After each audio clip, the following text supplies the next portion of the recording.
성경을 펼쳐보면 말이죠. 첫 페이지부터 마지막 장까지 전체를 관통하는 아주 깊고 상징적인 미스터리가 하나 숨어 있습니다. 오늘 바로 그 흥미로운 비밀의 실타래를 한번 같이 풀어보려고 하는데요. 이 미스테리의 시작은요, 바로 우리가 너무나 잘 아는 아담과 이브 이야기에서 출발합니다. 근데 한번 생각해 보세요. 어떻게 옷 하나가 우리를 보호하는 동시에 가장 중요한 진실에서는 우리의 눈을 멀게 할 수 있을까요? 이 역설적인 질문, 오늘 그 답을 한번 찾아가 보시죠. 자, 그럼 이 수수께끼를 풀 첫 번째 단서부터 한번 따라가 볼까요?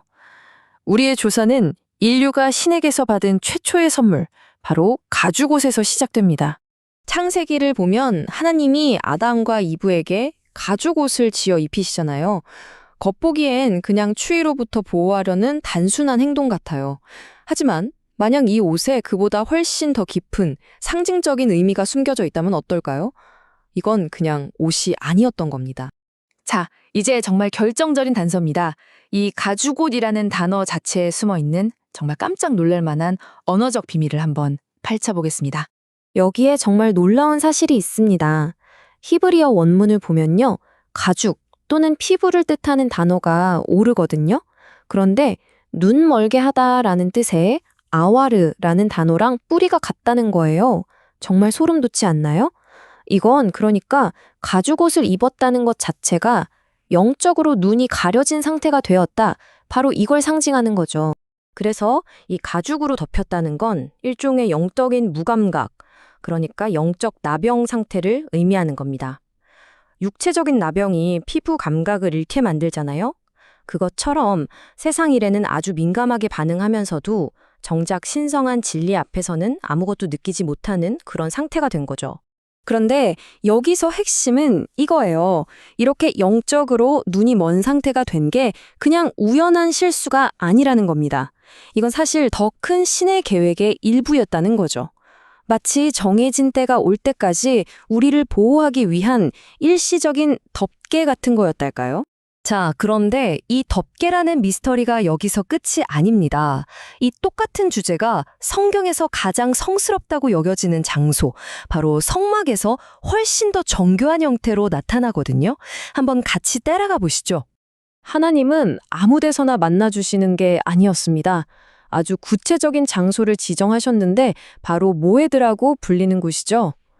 이건 단순히 만난다는 뜻을 넘어서 신성한 만남을 위해 정해진 시간과 장소를 의미해요.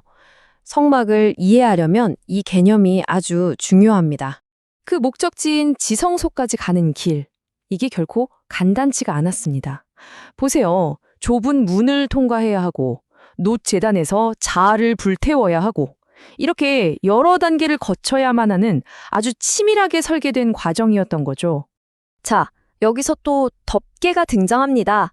가장 거룩한 곳에 있는 언야크의 도차도 휘장으로 가려져 있고 그 위는 속죄소라는 뚜껑으로 덮여 있어요. 이거 어디서 많이 본 구조 아닌가요? 바로 우리가 맨 처음에 이야기했던 그 가죽옷, 그 영적인 덮개와 정확하게 일치하는 상징인 겁니다.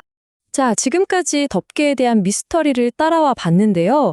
그럼 이제 그 해답을 찾아봐야겠죠? 놀랍게도 그 해답은 우리가 아주 익숙하게 들어왔던 한 성경 용어, 그 단어의 진짜 의미 속에 숨어 있었습니다. 바로 아포칼립스입니다. 이 단어 들으면 보통 뭐가 떠오르세요? 아마 대부분 세상의 종말 같은 걸 생각하실 거예요. 하지만 이 단어의 원래 뜻은 덮개를 벗기다, 가려진 것을 드러내다 라는 뜻입니다. 완전히 다르죠? 이게 바로 우리 미스터리의 클라이막스를 여는 열쇠입니다. 생각해보세요. 예수님이 하신 사역의 핵심이 뭐였나요? 바로 이 덮개를 벗겨내는 일이었습니다. 영적인 시력과 감각을 회복시키는 거였죠.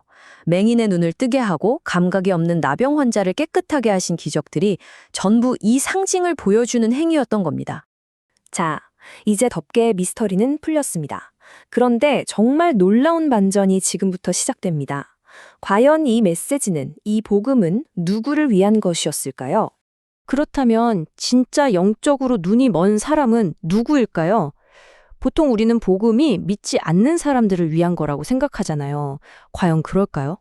이사야서의 이 구절이 우리의 모든 예상을 뒤엎습니다. 성경이 맹인이라고 지목하는 대상은 다름 아닌 나의 종, 그러니까 이미 하나님을 섬긴다고 자부하는 종교적인 내부자들이었다는 거죠. 이게 무슨 말이냐면요. 이 덮개 벗기기, 즉 복음은 바깥 사람들을 위한 것이기 이전에 이미 믿음의 자리에 있으면서도 여전히 영적인 덮개에 가려진 사람들을 위한 거라는 뜻입니다. 나는 잘 보고 있다고 생각하는 바로 그 사람들을 위한 메시지였던 거죠. 자, 이제 흩어져 있던 모든 조각들을 한번 맞춰보면서 이 미스터리의 결론을 내려보겠습니다. 이 모든 이야기를 관통하는 핵심은 바로 일시적인 그림자와 영원한 실체의 차이에 있습니다.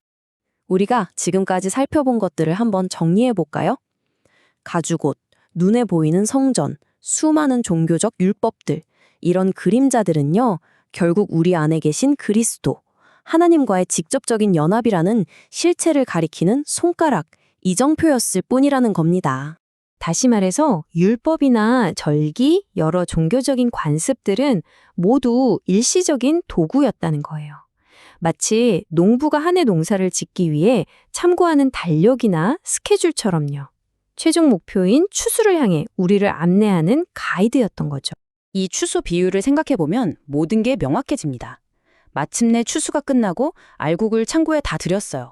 그러면 그 농부가 더 이상 언제 씨를 심어야 하나 하고 옛날 달력을 들춰볼까요? 아니죠. 마찬가지로 그리스도와의 연합이라는 진짜 실체를 얻고 나면 우리를 그것으로 인도했던 그림자들, 즉 율법이나 절기 같은 것들은 더 이상 필요 없게 되는 겁니다.